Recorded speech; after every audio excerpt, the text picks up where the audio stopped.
First of all நீங்க உங்க மேல இன்வெஸ்ட் பண்ண ஆரம்பிங்க. நானும் உங்கள மாதிரி தான் நிறைய ஸ்ட்ரகிள்ஸ் ஃபேஸ் பண்ணிட்டு இந்த இடத்துக்கு வந்திருக்கேன். நீங்க நீங்க எதெல்லாம் ட்ரை பண்ணிருப்பீங்களோ அதெல்லாம் நானும் ட்ரை பண்ணிருக்கேன். Update marketing, YouTube channel create பண்ணிருக்கேன்.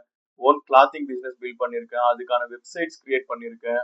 ஹாய் எல்லாருக்கும், நான் தான் Jaya Durga Bhavan, founder of DP digital marketing agency. நிறைய மிடில் கிளாஸ் பீப்புளோட கனவு, லட்சியம், நிறைய ஆசைகள் இருக்கும். நைட்ல எத்தனையோ நைட்ஸ், ஸ்லீப்லெஸ் நைட்ஸ் இருக்கும். அது எல்லாத்தையும் தாண்டி எப்படியாச்சும் ஒரு இன்கம் ஜெனரேட் பண்ணணும். நிறைய பேருக்கு நிறைய விதமான ஆசைகள் இருக்கும். இதுல சில பேர் அவங்களோட ஸ்டேஜுக்கு கொண்டு போறதுக்கு ட்ரை பண்ணிருக்கலாம். அதுல கொஞ்சம் பேர் சுத்தமா எந்த ஸ்டெப்பும் எடுத்து வைக்க முடியாத நிலைமையில இருக்கலாம். கோர்ஸ் கூட பர்ச்சேஸ் பண்ண முடியாத நிலைமையில இருக்கலாம். ஒரு ஸ்கில்ல டெவலப் பண்ணிக்கிறதுக்கான ப்ராசஸ் என்ன அப்படின்ற ஐடியா தெரியாதவங்களா இருக்கலாம். எப்படி வேணா இருக்கலாம். இது எல்லாத்தையும் தாண்டி அந்த கனவை அச்சீவ் பண்ணும் அப்படின்ற தாட் இருக்கிறவங்க மட்டும்தான் இங்க வந்து ரீச் ஆயிருப்பீங்க. இதை ஓபன் பண்ணி இவ்வளவு நேரம் கூட நீங்க பாக்குறீங்கன்னா கண்டிப்பா